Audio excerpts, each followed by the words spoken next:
ترکیې ولسمشر ولادیمیر پوتین په داسې ډول راڅرګند شو چې قرآن کریم یې په غېږ کې نیولی و.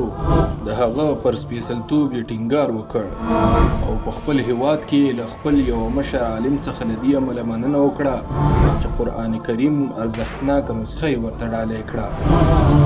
په داسې وخت کې چې په لویدیځ هیواد کې افراطي د مسلمانانو سپېڅلي کتاب ته د سپکاوي په موخه د دوی په یوې سپېڅلې ورځ کې راوتلی، بیا پوښتنه کوي چې ولې عربان له لویدیځ په خلاف له پوتین سره مینه او هغه ته تمایل لري.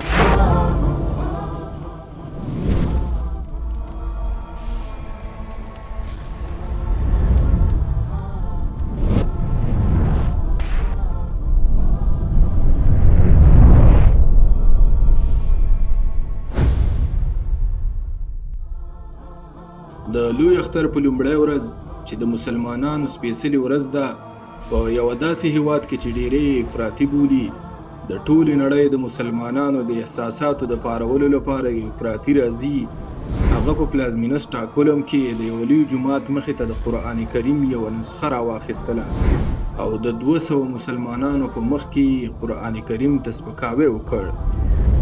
د قرآن کریم پاڼې یې څیرې کړې او د سپکاوي په هدف یې هغه د خنزیر په غوړو او الکولو وړې او ککړې کړې، تر څو یې په داسې یو هیواد کې د کیمرې د لینزونو په وړاندې وسوځوي چې د حقونو او ازادیو د ساتنې دعوا او د ډیموکراسۍ خبرې کوي. خو دا هغه مهال چې د مسلمانانو په خلاف وي. په دې ترتیب سویډن په یو پلان شوي او عمده کړکېچ کې راګیر شو، که څه هم برعکس او په خلاف یې ادعاوې وکړي.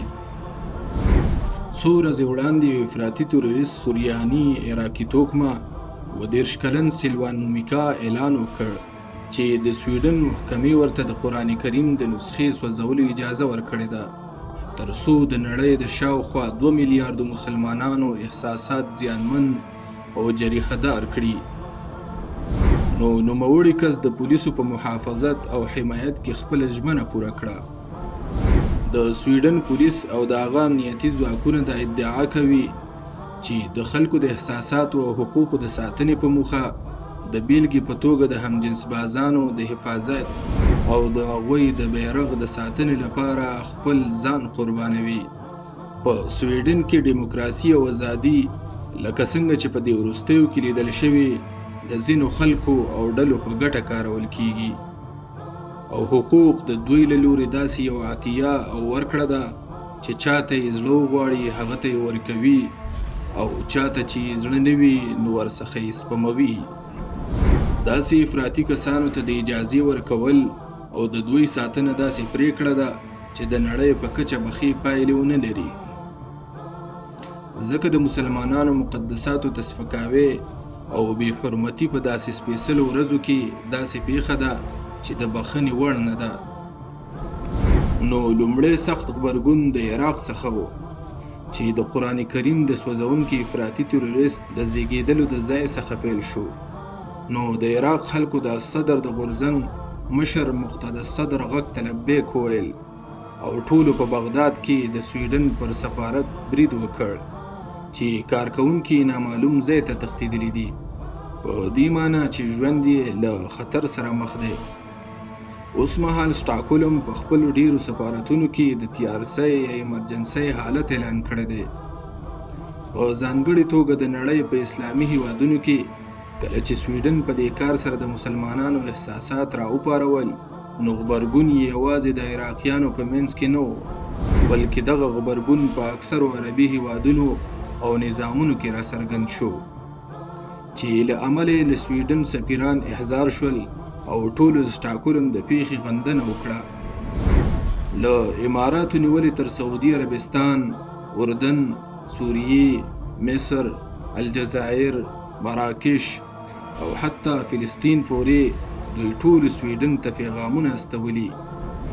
دا په داسې حال کې چې دوی یوازې نه دي، ځکه چې د ترکیې ولسمشر رجب طیب اردوغان هم په ډیر شدت سره د دې کړنې د غندلو ترڅنګ د مناسب غبرګون او د داسې ځواب ورکولو ژمنه وکړه چې ماهیت یې څرګند نه دی. همدارنګه د افغانستان اسلامي امارت د طالبانو غورځنګ چې د سیاست او ډیپلوماسۍ له تګلارې بله ژبه کاروي د سویډن دا کار وغنده. د سویډن دا کار په دې معنی ده چې سویډن پر خپل ځان د مچیو ځالې راوپارولې. دا غبرګونونه په رسمي کچه وو. د دې ترڅنګ په ولسي کچه د اسلامي امت ترمنځ سخته غوسه راپارېدلې ده. نو لومړی د سویډني شرکتونو د بایکاټ کولو کمپاین پیل کړ او ځینو خلکو په هر ځای کې د سویډنیانو پر وړاندې د غچ اخیستلو په پار خلک راپارولي دي. دا دومره اسانه او بسیطه خبره نه ده چې د مسلمانانو مقدساتو ته سپکاوی وشي. د دې ترڅنګ د روسیې له حدودو څخه چې ولسمشر پوتین ته د قرآن کریم یوه نسخه ډالۍ کړې شوې وه، پوتین هغه نسخه په غیږ کې ونیوله او د ډېرې خوښۍ د څرګندونې ترڅنګ یې په ټولې نړۍ غږ وکړ چې د مقدساتو درناوی وکړي او په زغرده یې وویل چې هیواد به د مسلمانانو پر وړاندې د هر ډول سپکاوي مخه نیسي. که څه هم د پوتین دا چلند کیدای شي د هغه د سیاسي مصلحت په خاطر وي، کوم چې په لویدیځ کې د اسلام د سپکاوي له امله پیښ شوی، خو هغه په دې کار سره د عربو مسلمانانو په منځ کې خپل مقام او ارزښت لوړ او زیات کړ. او دا چې لویدیځ په خپل چلند کې منافقت او دوګوني معیارونه لري، یوې خوا لویدیځ هیوادونه په ځانګړې توګه سویډن ته خبرداری ورکوي چې د هغه څه به مخنیوی کوي چې د خلکو احساسات، کرامت او حقوق تر پښو لاندې کوي، او همدارنګه د همجنس بازانو په وړاندې به د هر ډول سپکاوي مخه نیسي، ځکه دا مظلوم او ځورول شوي اقلیتونه دي او دوی مدافعینو ته اړتیا لري. په داسې حال کې چې بیا دغه معیارونه په سویډن کې د مسلمانانو په وړاندې نه پلي کیږي او دا هیواد د دوی په سپکاوي او راپارولو کې مخکښ بریښي. په ځانګړې توګه دا لومړی ځل نه دی چې دا ډول پیښه رامنځته کیږي. تر دې د مخه 6 میاشتې وړاندې یو ډنمارکي افراطي په همدې سویډن کې ورته کار ترسره کړ، خو تر اوسه دا نه ده څرګنده چې سویډن داسې کړنو ته له اجازت ورکولو څخه څه ګټه پورته کوي یا یې اهداف څه دي.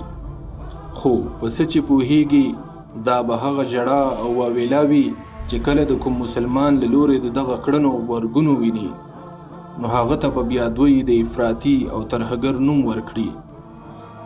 دا په داسې حال کې ده چې ټول یې ویني چې هم دوی افراطیت او تاوتریخوالي ته لمن وهي او تل یې ملاتړ کوي، او هم دوی دي چې د ځان لپاره د دوزخ دروازې پرانیستې دي.